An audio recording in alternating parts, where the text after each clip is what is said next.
우리 기독교 절기 가운데 가장 큰 절기를 따지자면 바로 부활주일일 것입니다. 그리고 물론 성탄절도 귀합니다. 그러나 성탄절은 부활절로 완성된다 할 수 정말 있겠습니다. 저는 여러분들 오늘 나오신 것이 축복이라 생각하고, 그리고 이 자리에서 함께 예배드린다고 하는 것이 정말 영광이라 생각하는데, 그 이유가 뭐냐면 우리 교회가 동해삼척 지방에서 가장 먼저 세워진 교회라 제가 이렇게 좀 알고 있기 때문에, 그래서 그 현장에서 복음의 씨앗이 뿌려진 그 현장에서 함께 우리가 부활절 예배드린다고 하는 거 기쁨이요 영광인 줄로 믿습니다. 할렐루야.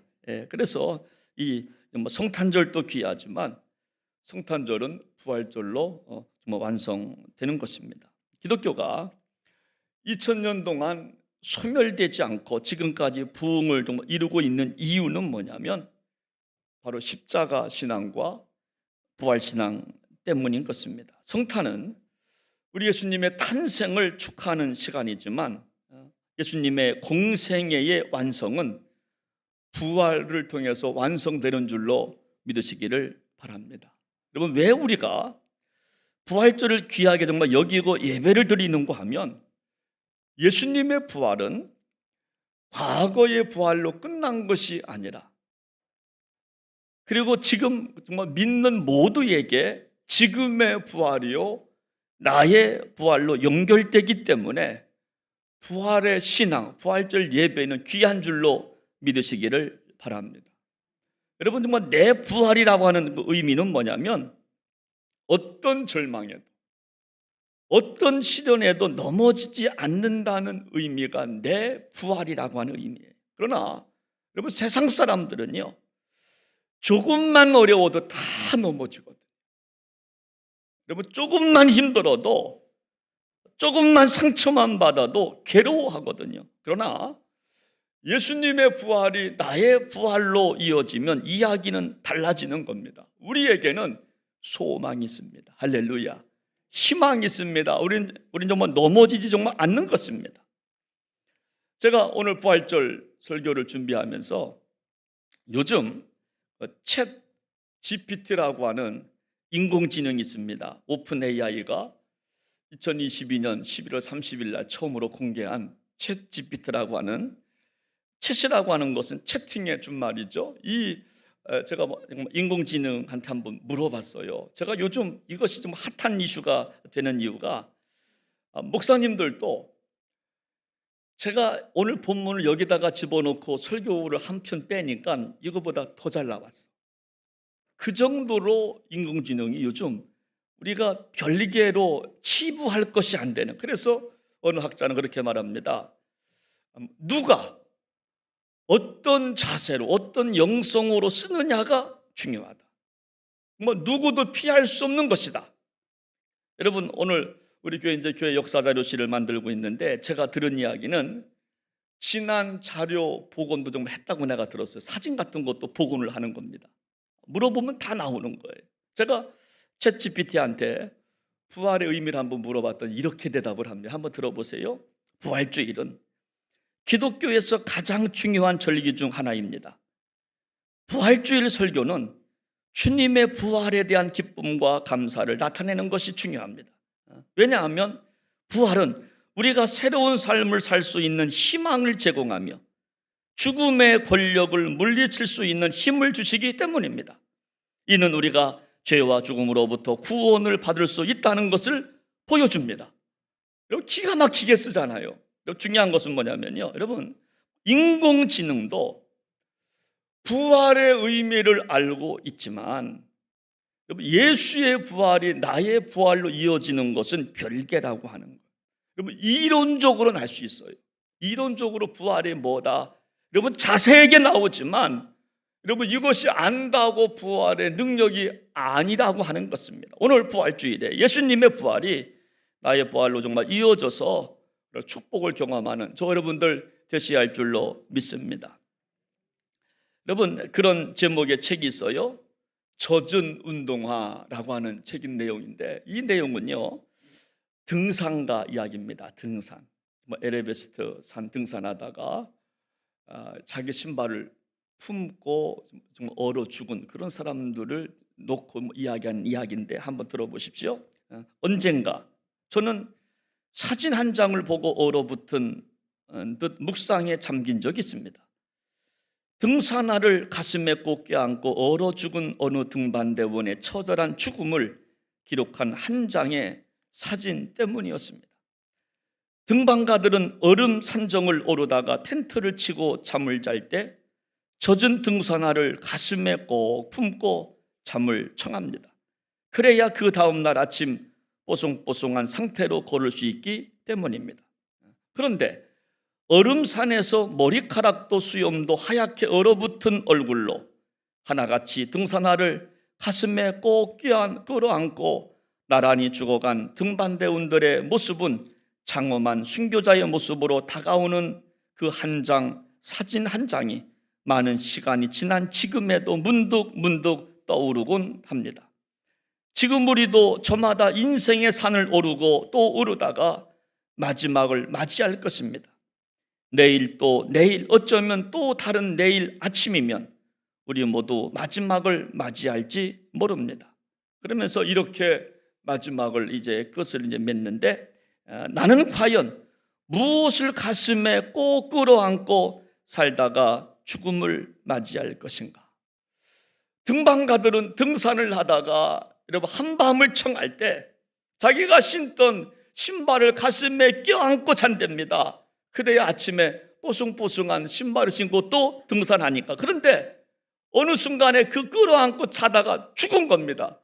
좀 얼어붙어 죽은 겁니다. 그 한 장 사진을 이 사람이 상상하면서 글을 쓰는 겁니다. 언젠가 우리도 그런 날이 올 텐데 무엇을 끌어안고 지금 나는 살아가고 있는가 질문하고 있는 겁니다. 저도 이거를 읽다가 이런 생각을 했습니다. 나는, 김현 목사, 너는 무엇을 부여잡고 살다가 인생 마지막 밤을 맞이할 것인가 하는 질문을 한번 던져보는 겁니다. 무엇을 가슴에 끌어안고 자다가 마지막 밤을 맞이할까 한번 생각해 보는 겁니다. 나는 무엇을 끌어안고 있는가? 지금 나는 무엇을 끌어안고 내일 모레를 살아가려고 노력하고 있는가 한번 생각해 보는 것입니다. 오늘 부활주일입니다. 예수님은 말씀하신 대로 무덤을 박차고 죽음을 이기시고 다시 살아나셨습니다. 그래서 우리의 산소망이 되었고 영원한 생명이 되셨습니다. 여러분, 만약 정말 예수님께서 성경대로 다시 살지 않으셨다고 한다면 우리 믿음은 가장 헛된 것에 불과할 것입니다. 오늘 우리 장모님 기도하신 대로 바울도 이렇게 고린도 교인들한테 말했습니다. 여러분, 고린도전서 15장 17, 18, 19절 말씀을 보면 여러분, 정말 우리의 부활이 거짓이라면, 예수님이 부활을 정말 않으셨다고 한다면 여러분, 그렇게 말합니다. 그리스도께서 다시 살아나신 일이 없으면 너희의 믿음도 헛되고 너희가 여전히 죄 가운데 있을 것이요, 또한 그리스도 안에서 잠자는 나도 망하였으리니 만일 그리스도 안에서 우리가 바라는 것이 다만 이 세상의 삶뿐이면 모든 사람 가운데 우리가 더욱 불쌍한 자이니라. 여러분, 정말 예수님의 부활이 없다면 여전히 우리의 믿음은 헛되고 너희는 죄 가운데 있었을 것이라고, 정말로 불쌍한 사람이라고. 저도 생각해 봤어요. 예수님의 부활이 없다면 정말 우리가 불쌍한 사람들입니다. 여전히 죄 가운데 정말 살아갈 겁니다. 그러나 예수님께서 부활을 하셔서 우리는 불쌍하지 않습니다. 우리는 기쁘고 우린 참으로 감사하고 또 참으로 영광된 삶을 살아가게 된 줄로 믿으시기를 바랍니다. 그러므로 부활주의를 맞이한 우리는 부활의 주님을 만나야 하는 것입니다. 여러분, 만약 수십 번 수백 번의 부활절이 지나간다 할지라도 예수님을 만나지 못하면 우리의 믿음은 헛되는 것에 불과할 것입니다. 오늘 이 아침에 부활의 예수님을 정말로 만나시고 돌아가시기를 주의 이름으로 축원합니다. 정말 우리 주님을 정말로 만났으면 좋겠어요.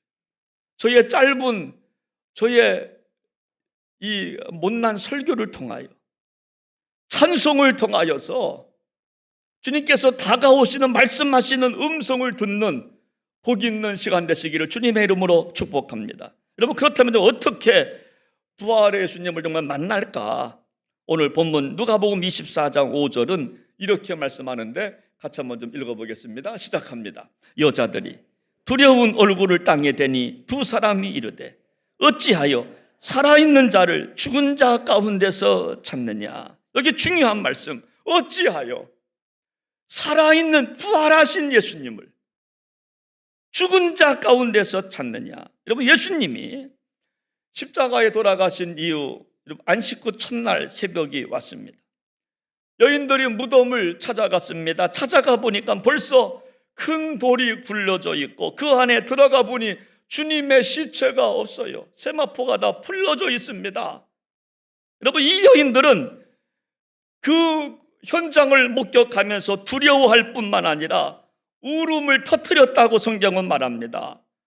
엉엉 울고 있는데 두 천사가 나타나서 말하기 시작합니다. 어찌하여 살아있는 자를 죽은 자 가운데서 찾느냐.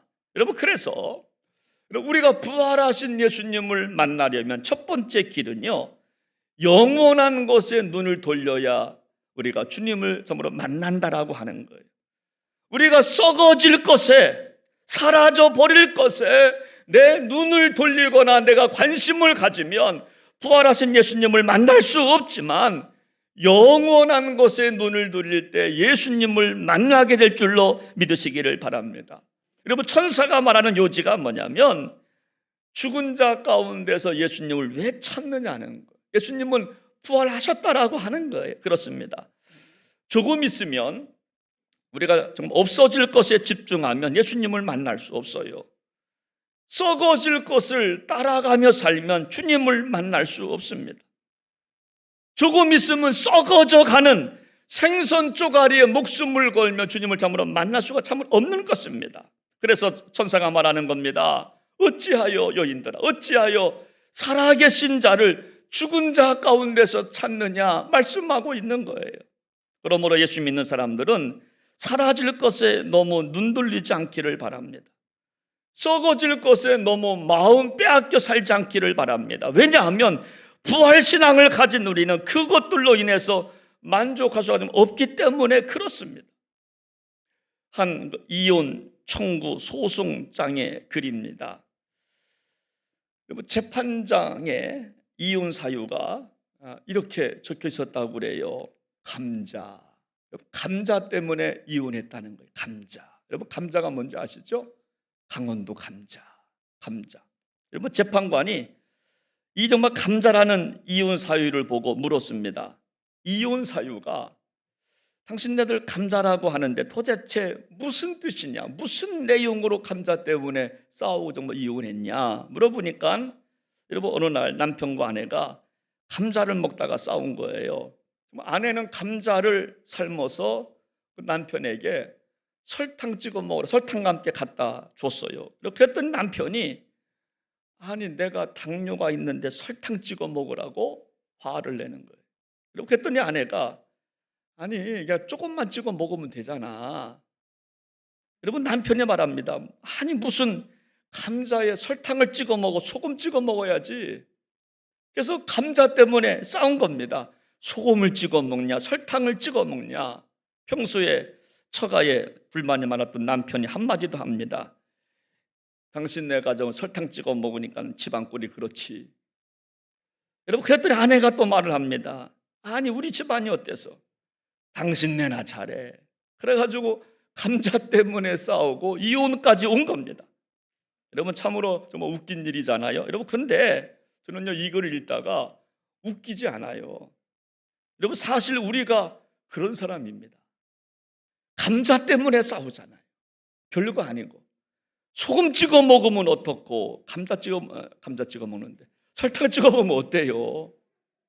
여러분, 우리가 그 정도밖에 정말 안 되는 사람들이라고 하는 겁니다. 그런데도 우리는 그것에 목숨 걸 때가 얼마나 많은지 몰라요.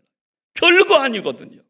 소금을 찍어 먹든 흑설탕을 찍어 먹든 미원을 찍어 먹든 별거 아닌데 우리는 그것 때문에 목숨을 걸고 살아갑니다. 돈 때문에, 몇 푼 안 되는 것 때문에 목숨을 겁니다. 자존심 때문에 부활신앙이 있다고 하는데 목숨을 걸고 살아갑니다. 썩어질 것에 목숨을 걸고 살아갑니다. 그래서 어찌하여 살아있는 자를 죽은 자 가운데서 찾느냐.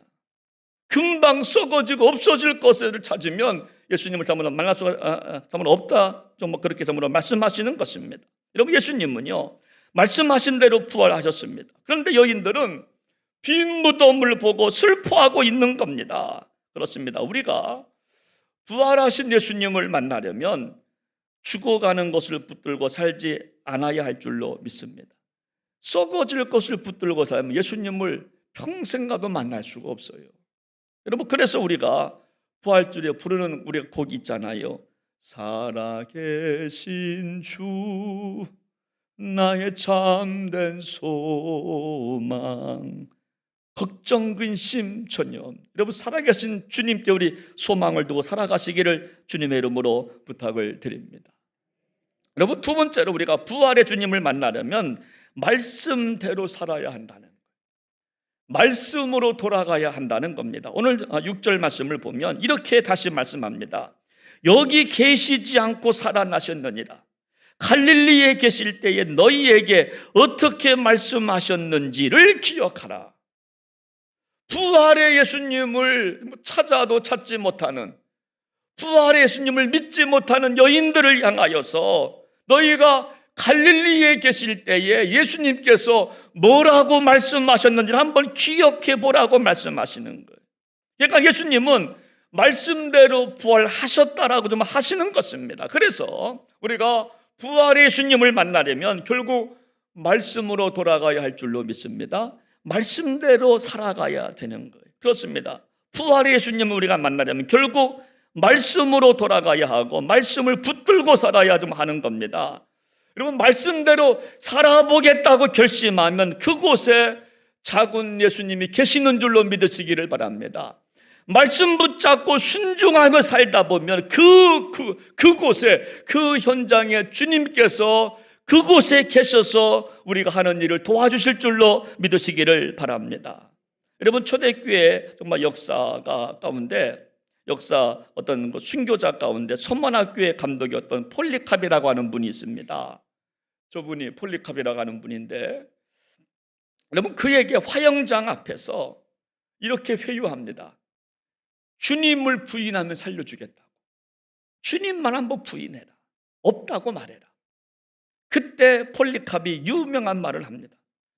내가 86년간 주님을 정말 알아왔는데 주님은 나에게 한 번도 배신한 적이 없습니다. 근데 어찌 내가 예수님을 배신합니까? 내 나이 86세 살아가면서 예수님을 섬겼는데 한 번도 예수님은 나를 배신한 적이 없습니다. 너를 모른다고 한 적이 없는데 내가 어떻게 나 하나 산다고 배신할 수 있겠습니까? 여러분, 이 모습이 말씀대로 살아가는 모습이에요. 여러분, 안디옥 교회 감독이었던 이그니티우스 감독은요, 여러분, 이 사람은 요한의 제자인데, 여러분, 이 사진입니다. 여러분, 이 사람은요, 순교의 자리에서 으르릉 사자 앞에서 이렇게 정말 마지막을 고백하고 순교합니다. 내가 비록 사자들의 이빨의 껍질이 벗겨지더라도 그리스도의 흰 알곡만 남기를 소원합니다. 내 정욕은 이미 십자가에 못 박혔고 내 육신에는 더 이상 혈기가 흐르지 않습니다. 대신 내 안에는 생명수가 흐르고 있습니다. 이제 아버지 앞으로 오라고 말씀하시는 것을 듣습니다.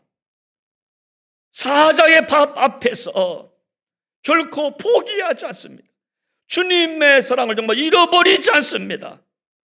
내 육신, 내 정욕을 십자가에 이미 못을 박았습니다. 그래서 사도 바울도 갈라디아서 5장 24절 말씀을 보니까 그리스도 예수의 사람들은 육체와 함께 그 정욕과 탐심을 십자가에 못 박았느니라. 정말 우리가 주님을 만나려면, 부활하신 주님을 만나는 길은 뭐냐면 말씀대로 살아가 보는 겁니다. 몸부림치면서 말씀 붙잡고 살아가는 겁니다. 순종해 보는 겁니다. 어려워도 한번 순종해 보는 겁니다. 사랑하라 한번 사랑해 보는 겁니다. 사랑할 수 없는 사람이라 한번 사랑해 보는 것입니다. 그때 작은 예수님을 그 속에서 만나게 될 줄로 믿습니다. 기적을 체험하게 될 줄로 믿으시기를 바랍니다. 여러분, 장 칼빈이라고 하는 사람은 장로교를 맨 처음에 만든 창시자입니다. 종교개혁을 이끈 사상가이기도 하지만 여러분, 그가 칼빈이 죽을 때 남긴 유언이 뭐냐면요, 내 무덤에 묘비를 남기지 말고 내 무덤에 흔적을 없도록 해라. 흔적이 없도록 해라. 묘비명도 쓰지 말고 흔적도 없게 하라.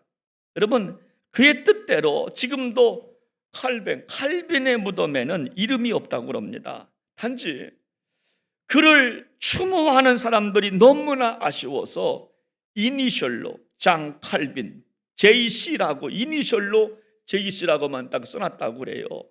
여러분, 그 이유가 뭘까요?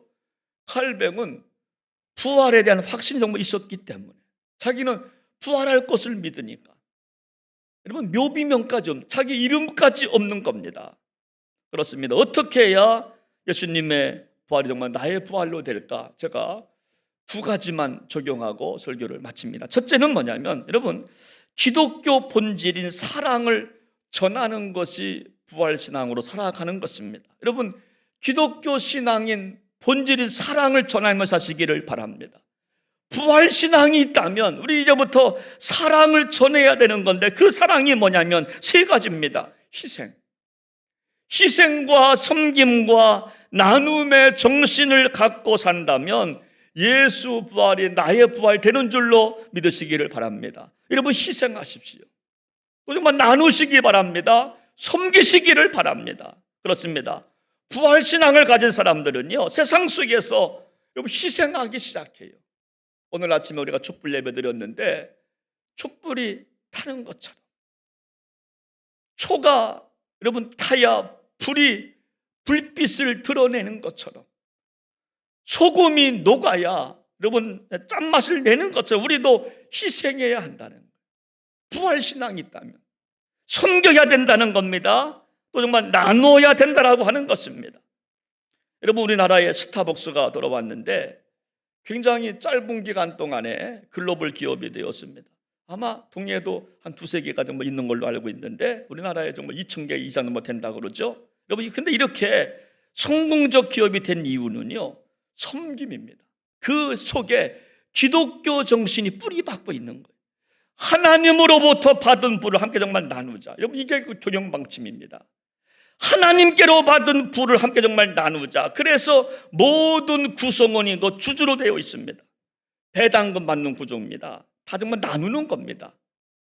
주께로 받은 거 정말 나누자. 여러분, 그래서 부활신앙이 뭐냐면 희생하는 거, 또 정말 나누는 것입니다. 또 한 가지는요, 부활신앙이 뭔가 하면요, 제가 좀 고민을 많이 했는데 정말 부활신앙이 뭘까? 그리고 부활신앙은 생활부흥으로 이어지는 겁니다. 생활부흥으로. 부활은 뭐냐? 생활부흥까지 이어져야 부활신앙이에요. 그럼 부흥이 뭡니까? 그럼 부흥이라고 하는 것은 어떤 것을 새롭게 하는 게 부흥이에요. 여러분, 없는 것을 새롭게 하는 게 아니라 기존에 있는 것을 새롭게 하는 게 부흥이에요. 기존에 있는 것에 생기를 부어 넣는 게 부흥이라고 하는 것입니다. 그래서 부흥과 전도는 좀 다른데, 여러분, 전도라고 하는 것은요, 생고구마에게 복음을 증거하는 겁니다. 정말 nothing입니다. 전도는 nothing, 없는 사람들에게 복음을 증거하는 것이라고 한다면, 부흥은 뭐라면 내가 새롭게 되는 겁니다. 예수 믿고 내가 무언가 새롭게 되는 것이 바로 부흥이라고 하는 거예요. 여러분, 따라서 부흥이라는 것은 뭐냐면 내가 먼저 새로워지는 겁니다. 우리 교회가 새로워지는 겁니다. 세상으로 미끄러져 가는 내가 회개하고 믿음으로 순종해 가는 것이 바로 부흥이라고 하는 거예요. 여러분, 그래서 우리가 부활신앙이 정말 뭔가 하면요, 내가 새로워지는 거예요. 내 심령이 부흥하는 것이 바로 부활신앙이에요.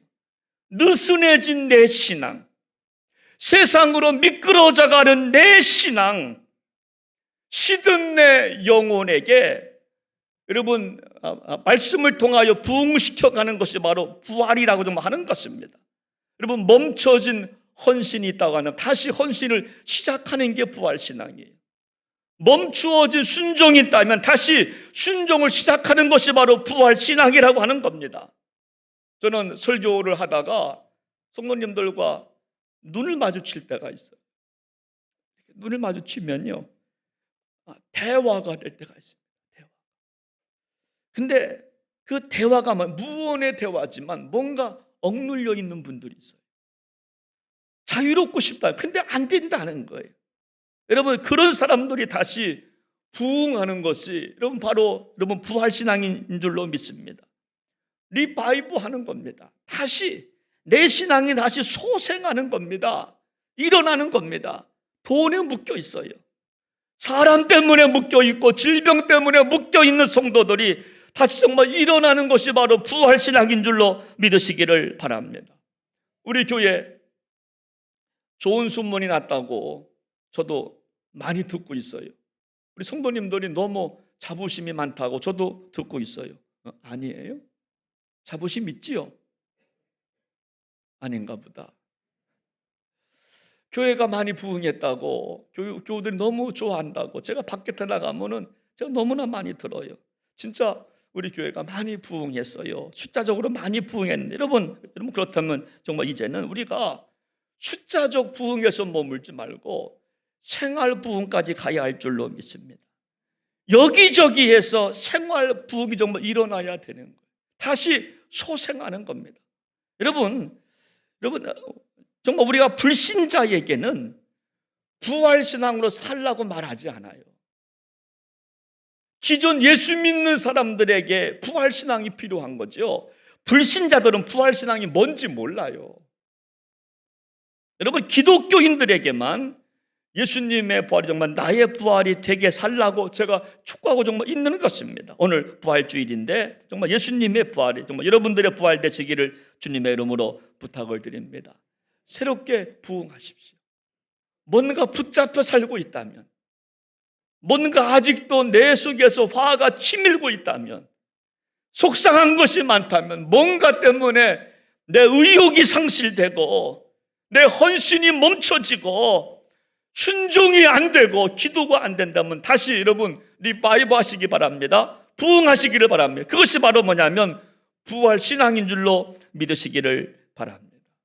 오늘 이 시간 저는 그 마지막 찬양한 곡 부르고 그렇게 한번 좀 맞춰보기 원하는데, 선포하라라고 하는 찬양인데 여러분 한번 선포하셔야 됩니다. 마음껏 한번 부활하신 예수님 한번 선포해 보십시오. 우리 한번 같이 시간 찬양하겠습니다. 선포하라.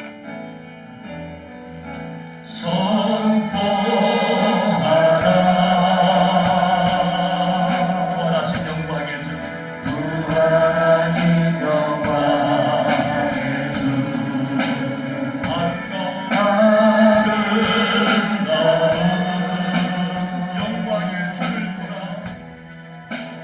영광의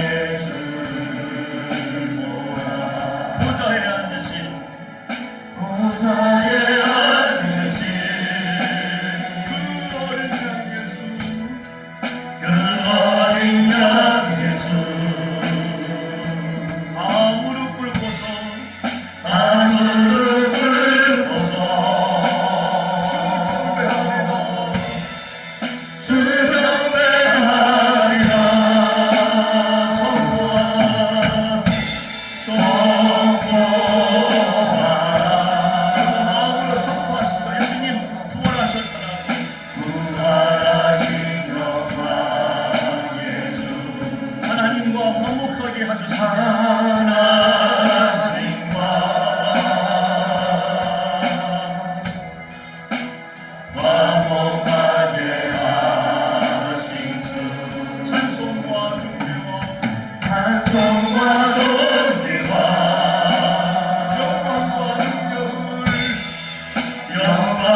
경배하리라. 주를 경배하리라. 정말이 아니라 찬송과 존귀와 찬송과 존귀와 영광과 능력을 영광과 능력을 영원 영원토록 받아주옵소서. 받아주옵소서. 다시 한번 찬송과 존귀와 영광과 찬송과 존귀와 영광과 능력을 영원 영원토록 영원 영원토록 받아주옵소서. 받아주옵소서. 함께 시간 오늘 말씀 붙잡고 다 같이 시간 기도하기 원합니다. 우리가 예수님의 부활이 나의 부활이 된다고 하는 것은요, 다른 것이 아닙니다. 내가 말씀대로 살아갈 때 그 부활이 나의 부활이 되는 것입니다. 여러분, 순종하기 어렵습니까? 한번 순종해 보십시오. 순종하는 그 현장에 주님이 함께 하십니다. 기도하기 어렵습니까? 한번 기도하는 현장으로 나와 보십시오. 그리고 아버지 이름을 한번 불러보시면 그곳에 부활하신 예수님께서 함께 하실 것입니다. 용서하기 어려운 사람 앞에 가서 용서를 함께 청하고 손을 잡아주십시오. 그것이 바로 부활신앙으로 살아가는 것입니다. 내 심령이 부흥하는 것이 부활신앙인 것입니다. 다시 내가 리파이버, 내가 다시 새롭게 거듭나는 것입니다. 어떤 것이 새로워지는 것이 아니라 예수 믿는 내가 다시 한번 부활신앙으로 거듭나는 것이 바로 부활신앙이라고 하는 것입니다. 하나님, 내가 다시 거듭나겠습니다. 내 무너진 헌신이 다시 복구되기를 원합니다. 내 기도와 내 순종이 다시 회복되어지기를 원합니다. 우리 한번 이 시간 이 말씀 붙잡고 다 같이 시간 기도하기 원합니다. 사랑과 은혜가 풍성하신 여호와 하나님 아버지, 부활신앙으로 산다고 하면 얼마나 귀한 일인지, 무너진 내 신앙 다시 회복되기를 원합니다. 무너진 내 양심이 다시 회복되어지기를 원합니다. 세상으로 미끄러져가는 내 삶이 다시 하나님 앞으로 나오게 되기를 원합니다. 나의 주저하는 헌신이 다시 새로워지기를 원합니다. 다시 부활신앙으로 회복되어지기를 원합니다. 하나님 아버지, 나에게 부활신앙이 있으면 넘어지지 않습니다. 어떤 어려움도 어떤 괴로움도 그것을 넘어뜨릴 수가 없습니다. 하나님 아버지, 하나님 아버지, 내가 이 시간 주님을 선포합니다. 부활의 주님을 선포합니다. 다시는 죄의 노예로 살지 않겠나이다. 다시는 어둠의 사심을 살지 않겠나이다. 다시는 우리 죄 앞에 회복하지도 않겠나이다. 다시 한번 회복하여서 주님과 함께 걸어가겠나이다. 하나님 받아 주시옵소서. 하나님 아버지 감사합니다. 2023년도 동해 삼척 지방에 가장 먼저 세우신 주님의 몸된 교회에서 사랑하는 성도님들과 함께 부활 예배로 영광 올려드리게 하신 은혜 감사합니다. 다시 한번 이 시간 쓰러진 내 믿음이 회복되어지는 부활신앙을 허락하여 주시옵소서. 무너진 양심이 회복되어지기를 원합니다. 무너진 헌신이 다시 회복되어지기를 원합니다. 냉랭했던 내 믿음이 다시 성령 충만해지기를 원합니다. 그래서 예수의 영으로 살고 내가 살아서 가정을 살리고 세상을 살려갈 수 있는 부활의 성도들 모두 되게 하여 주옵소서. 존귀하신 예수님의 이름으로 간절히 기도하옵나이다. 아멘.